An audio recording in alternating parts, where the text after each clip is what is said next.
ইয়াতাওয়াক্কালুন, অর্থাৎ বান্দা সকল ক্ষেত্রে নির্ভর করবে কার উপর? ওই মালিকের উপর।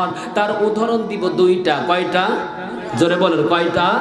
উদাহরণ দিব দুইটা। একটা হলো একদিন নাম হলো আন্না, খেয়াল করেন, আর যুবকের ওই লোকটার নাম ছিল মুরাইশা। এই আন্নার কাছে প্রত্যেক দিন এই যুবকটা যাইতো, জিনা করতো। বলেন এরকম যুবক আছে না নাই? এই কথা বলেন আছে না নাই? প্রত্যেক দিন যাইতো বা মাঝে মাঝেই ওই মহিলার কাছে যাইতো মুর্শিদ যখনই যাইতো। কিন্তু দেখা যায় হঠাৎ করে তার মধ্যে পরিবর্তন হয়ে গেছে, ভয় অন্তরে চলে এসেছে। কালেমা পড়ে নবীর হাতে হাত লাগিয়ে ইসলাম কবুল করেছে। সুবহানাল্লাহ জোরে বলে। এই কালেমা পড়ার পরে নবীজি মুর্শিদকে ডাক দিয়ে বলে, মুর্শিদ আয় আয়, আমি নবী তোমাকে কিছু দায়িত্ব দিব। কিছু কাফেররা আমার কিছু মুসলমানদেরকে বন্দী করে রাখছে, এই মুসলমানদেরকে মুক্তি করে ওখান থেকে নিয়ে আসতে হবে। এই অনুমতি নবীজি ওই সাহাবী কি যখন দিয়ে দিছে, যাইতে যাইতে অন্য কারো সাথে দেখা নয়, ওই মহিলা, নষ্টা মহিলা আন্নাকের সঙ্গে সাক্ষাৎ হয়েছে। অনেকদিন পরে যখন মহিলারা যার সঙ্গে রাত কাটাইতো, এমন যখন মানুষের দেখা পাইছে, বলুন ওই মহিলা আগের চাইতে আনন্দ বেশি হবে না কম হবে? অনেকদিন পরে যেহেতু পাইছে, ও মনে করেছে সেই মুর্শিদ আগের মতোই আছে।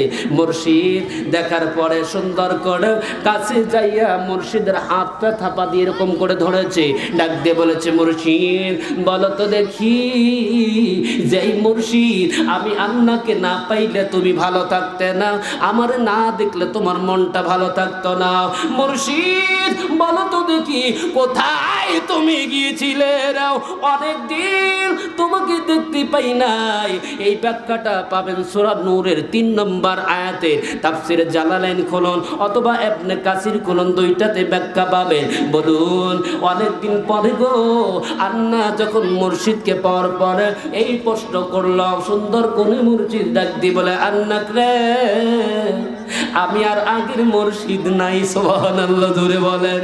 আরে মহিলা, আমি আগের মুর্শিদ আর নাই, আমি পরিবর্তন হয়ে গেছি, আমি পরিবর্তন হয়ে গেছি।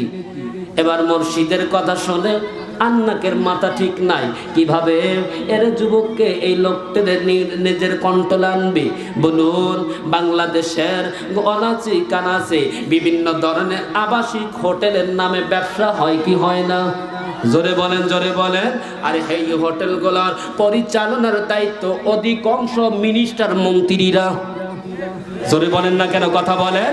বাবাজি দুর্বল ইমান নিয়ে বসার দরকার নাই, সবলতা ফিরে আনেন, কারণ বাক স্বাধীনতার চিরদিন বন্ধ থাকবে না। একদিন না একদিন ইসলামী রাষ্ট্র বাংলাদেশে কায়েম হবে ইনশাআল্লাহ। এর জন্য জবান খুলে কথা বলুন তো দেখি, অধিকাংশ পতিতালয়গুলোর পরিচালক এই এমপি মিনিস্টাররা। শুধু তাই নয়, দেখবেন থানার প্রত্যেকটা বড় বড় পোস্টে যারা দায়িত্ব আছে, ওরাও মাঝে মাঝে যায়। কথা বলেন, কথা বলেন। আল্লাহ এমন একটা গজব দিছে, আল্লাহর কসম করে বলছি, আজকে রাস্তায় তার প্রমাণ দেখলাম না। এক ব্যক্তি টিকিট দেখাতে গিয়া তর্ক বিতর্ক, কিন্তু হঠাৎ করে দেখে ওই তর্ক বিতর্ক করতে করতে ওই পুলিশ একটা কথা বলছে, আর দেখি ইয়াং যুবকটা রাগান্বিত মিজাজ পুলিশের উপর, আর পুলিশের মুখের জবান নাই। সুবহানাল্লাহ বলেন। আমি তখনই ভাবলাম, জীবনভর তোমরা অশান্তি করে বেড়াইছো মানুষের বিপক্ষে, আজকে দেখো তোমাদের পদমর্যাদা কতটা হীন হয়ে গেছে, সাধারণ জনগণ আর তার দাম দেয়। কথা বলেন। আমার পাবনাতে দেখেছি কোন পুলিশ আর রাস্তায় নেমে ডিউটি দেয় না, যদি যায় ওই গাড়িতে যায়, গাড়িতেই ফেরে। বলেন তো দেখি, এই পদমর্যাদা নিজেদের ভুলের কারণে ধ্বংস হয়েছে, কথা বলে। এই জন্য সুন্দর করে এই রকম কিন্তু বাংলাদেশে আছে।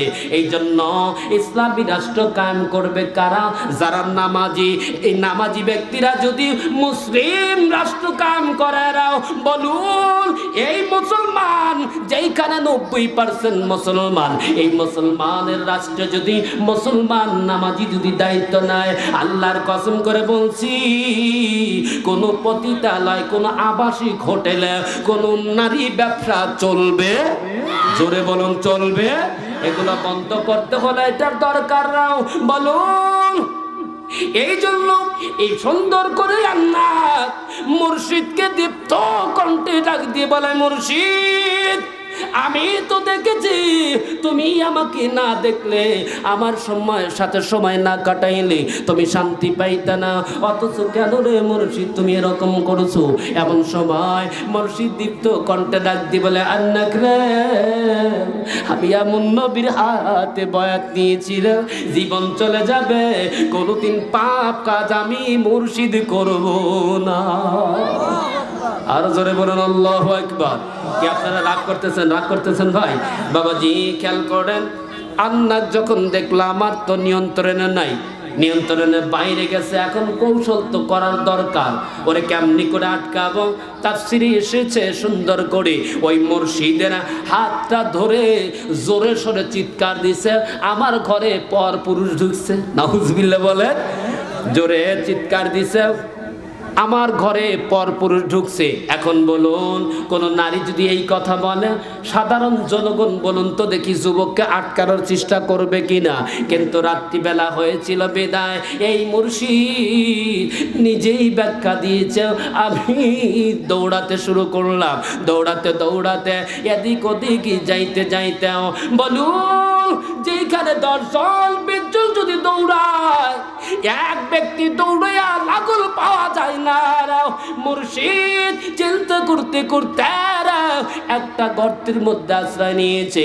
এই গর্তের মধ্যে যখন আশ্রয় নিয়ে ডাক দিয়ে বললেন, মালিক ও দরদি আল্লাহ, এইখান থেকে বের হওয়ার তো কোনো রাস্তা নাই, আমি তো নবীর আদেশ লইয়া, নবীর দায়িত্ব লইয়া আমি মুর্শিদ সাহাবীদেরকে উদ্ধার করতে এসেছিলাম, কিন্তু মালিক এমন একটা বিপাকে পড়েছি গো। আরে প্রভু, তুমি তো নিজেই বলেছো, ইয়া আইয়ুহাল্লাযীনা আমানুস্তাঈনু বিস-সাবরি ওয়াস-সালাহ ইন্নাল্লাহা মা'আস-সাবিরিন। আরো চিল্লা জোরে বলুন না আল্লাহু আকবার। আমার আল্লাহ নিজেই বলেছে, দুনিয়ার মানুষ আমি আল্লাহর কাছে 2টা জিনিসের মাধ্যমে চাও। জোরে বলুন কয়টা? কথা বলেন, কথা বলেন, কয়টা? 2টা জিনিসের মাধ্যমে চাও। 1 নম্বর হলো ধৈর্য। এখন বলুন, নামাজের চাইতে কি ধৈর্যের দাম বেশি? কথা বলেন না কেন? বোঝেন না আমার কথাগুলো? নামাজের চাইতে কি ধৈর্যের দাম বেশি? বলেন না কেন? বলেন দেখি, একটু জবান খুলে বলেন না কি? অবশ্যই আমি সমাধান করব। বলেন তো দেখি, ধৈর্যের দাম বেশি না নামাজের দাম বেশি? কিন্তু নামাজের দাম সব সময় বেশি না, এখানে ধৈর্যের দামটাই বেশি। সুবহানাল্লাহ পড়েন। এখন বলুন কেন? প্রশ্ন তো অবশ্যই আছে, নামাজের চাইতে ধৈর্যের দাম কেমনি করে হলো? আমরা নামাজে গিয়া মেশিন গান চালাই। মেশিন গান বোঝেন তো? হ্যাঁ, একবার টিকলে দেখবেন শত শত গুলি বের হয়। তেমনি আমরা নামাজে এমন এক শ্রেণীর লোকের আছে, নামাজে দাঁড়াইলে একেবারে দ্রুত গতিতে কিভাবে নামাজ পড়ে আল্লাহ মনে হয় নাউজুবিল্লাহ বলে নেই, আল্লাহ মনে হয় শব্দ বোঝে না, এমন শব্দ বলে বলে নামাজ পড়তেছে। কথা বলেন, কথা বলেন। যার রুকু সিজদা নাই, তাআদিলুল আরকান আদায় না করলে অজিব ছুটে যায়। অজিব যদি ছুটে যাওয়ার পরে যদি জানলো অজিব তরক হয়ে গেছে, সহজ সিজদা না দিলে বলুন তো দেখি নামাজ হবে? এ বলেন নামাজ হবে? তাহলে নামাজ হচ্ছে না। তার প্রমাণ হলো, আমার মাদ্রাসায় একদিন আমি জোহরের নামাজের সময় ফরজ নামাজের পরে আমি একটু বসে আছি, কারণ অনেক ছেলেরা আছে দেখা যায় ফরজ পড়ার পরে দৌড়ায়। আমাদের সমাজে কিন্তু ফরজ পড়ার পর সুন্নত পড়তে চায় না। কথা বলেন না কেন? একটা কথা মনে রাখবেন, ফরজ পড়লে আল্লাহ খুশি করা যায়, কিন্তু আল্লাহর পরে রসুলকে খুশি না করলে এই নামাজ আপনার কোনো কাজে লাগবে। তাহলে নবীকেও খুশি করতে হবে। বিষয়টা হলো, ব্যক্তিটা, আমি বসে আছি, আমি তাকিয়ে তাকিয়ে দেখছি কোনো ছেলে বের হচ্ছে কিনা। এমন সময় একটা লোক নামাজ পড়তেছে দ্রুত গতিতে, রুকু সিজদা করতেছে। আমি ভাবলাম নামাজ আমি পড়ি। এরকম করে চুপ করে বসে আছি।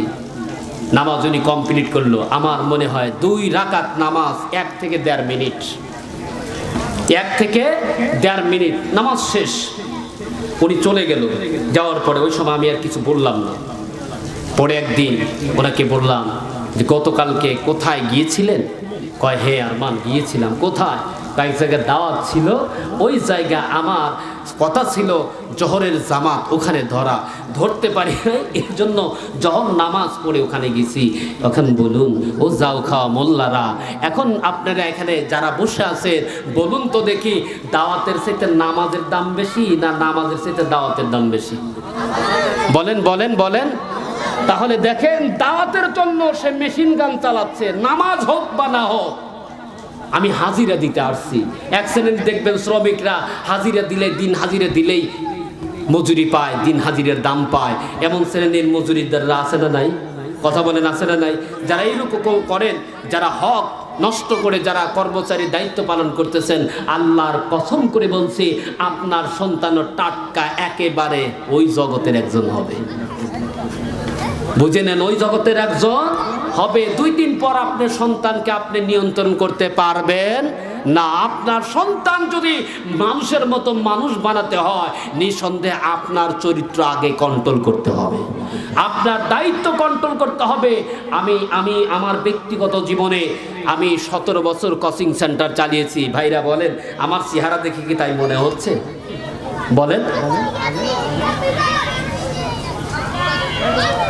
34 বছর বয়স হয়ে গেছে। আমার বয়স দেখে কি বোঝা যাচ্ছে যে এই বয়স হয়েছে?